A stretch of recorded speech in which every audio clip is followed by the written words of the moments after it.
The 2-10 New York Giants might not be tanking in an effort to get the number one overall pick in the 2025 NFL draft, but considering the length of the injury list that they have heading into Sunday's game against the New Orleans Saints, maybe they don't really have to try to tank at all. Ed Valentine of Big Blue View here with your latest Valentine's Views podcast here on YouTube. Please like, share, and subscribe to support the channel. All right, the Giants are an injury-ravaged mess. Not that they weren't a mess to begin with at 2-10 with 7 straight losses, having cut Daniel Jones a couple of weeks ago, but the injury list that they put that they have heading into Sunday's game against New Orleans is a complete and utter disaster. The Giants added wide receiver Malik Nabers, their number one overall pick in 2024, their best offensive player. They added Nabers to that injury list on Friday with a hip flexor. Nabers did not practice for the Giants on Friday. Giants will be without cornerback Tay Banks, who has a rib injury, defensive lineman Raheem Nunez-Roches, who has neck and shoulder injuries, and linebacker Bobby Okereke, who has a back injury. On top of that, when you look at the defensive lineman DJ Davidson, who has a shoulder injury, is also doubtful to play, and doubtful generally translates to won't play. And of course, this comes on the heels of the Giants in the last 2 weeks placing both star defensive tackle Dexter Lawrence and veteran defensive tackle Armon Watts on injured reserve. So specifically speaking about the defensive line, you could be without basically your top 4 guys in the rotation: Lawrence, Watts, Davidson, Nunez-Roches. You could be down to, and not to mention Jordan Riley, second-year player. Jordan Riley is questionable with a knee injury. Riley and Elijah Chapman were the only two healthy defensive linemen that the Giants had at the end of the Week 13 game against the Dallas Cowboys. So the Giants could be down to Chapman, Corey Durden, who they just acquired this week off the practice squad for the Los Angeles Rams, and a couple of their own practice squad guys, Casey Rogers, Elijah Garcia. So a porous run defense that the Giants have already, giving up the league worst in terms of yards per rushing attempt. Porous run defense without their top 4 defensive linemen, without their best inside linebacker in Okereke. Hard to see how the Giants are going to have any ability to stop New Orleans running back Alvin Kamara and the Saints running game on Sunday. The news about Nabers, of course, not good for the offense in any way, shape, or form. Giants will start Drew Lock at quarterback on Sunday.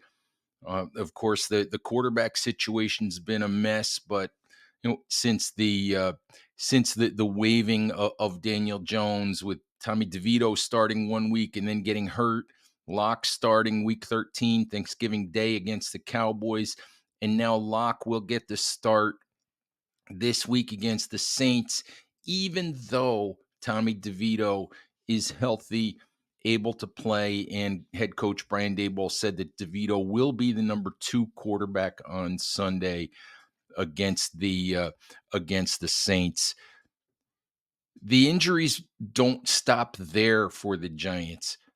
As I said, Tay Banks is going to be out again for a second straight week. The offensive line appears to be a mess at this point. The loss of Andrew Thomas several weeks ago to a Lisfranc injury has been devastating for that line. And this week, it looks like Jermaine Illuminor, who moved from right tackle to left tackle to replace Thomas, looks like Illuminor will miss a second straight week with a quad injury.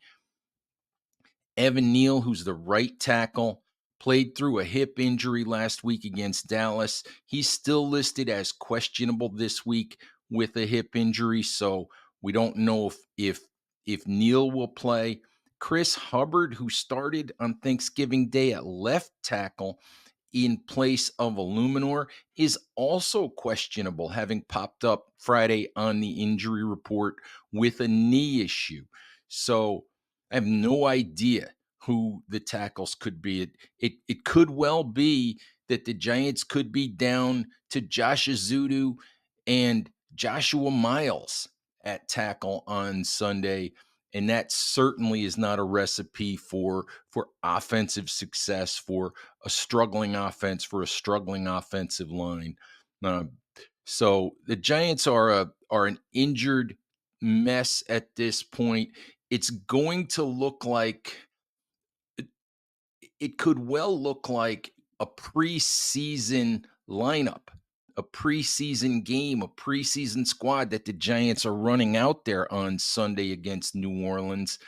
And if you care about winning at all, and I always say that, especially with a young team like the one that the Giants have, I know everybody worries, everybody is focused on what draft pick the Giants will get at this point. But for me, if you focus on winning, this might be the one or the most winnable game remaining on the Giants' schedule. The Saints are 4-8.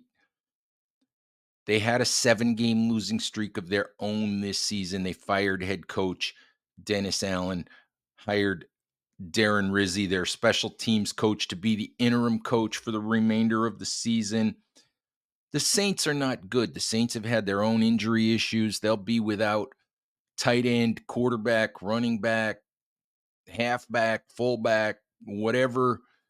Do it all for them on offense, guy Taysom Hill. So this is a winnable game for the Giants. I just don't know that they can field a representative team capable of winning this game. So many defensive players missing. Neighbors maybe playing, maybe not playing. The tackle situation up in the air as of Friday afternoon at this point. Unfortunately, you get to the back end of these losing seasons, and we've seen this many times with the Giants in the last 10 or 12 years, and it just seems like the injuries pile up. Um, Guys who might play in a lot of situations, if the games were more meaningful, if there were playoff implications, if a team was playing for seeding in the playoffs and trying to compete for a championship, some of these guys would be out there, but they don't play in some of these quote unquote, meaningless games that aren't going to help the team in the standings. You find at the end of the season, and I think this is going to happen soon, especially with the Giants needing to bring up some practice squad guys just to fill out this roster. You're going to start seeing guys be placed on season-ending IR with some of these injuries, even if the injury would only cost them a week or two, simply because the Giants need healthy bodies to get through some of these games. And of course, that ultimately weakens the product even more. So, unfortunately, when we did our picks this week at Big Blue View, I really desperately wanted to pick the Giants to win, but I just can't do it. Not under the circumstances, not with the 7-game losing streak, not with the number of injuries, the weakened roster that the Giants are going to field on Sunday. If the Giants manage to put together some sort of an effort and win Sunday's game, it won't shock me, but I simply can't pick them to do it. Unfortunately, this is the most winnable game remaining on their schedule. The last 4 games that they have are home against the Ravens, at the Atlanta Falcons, home versus Indianapolis, game where they might have a chance to win.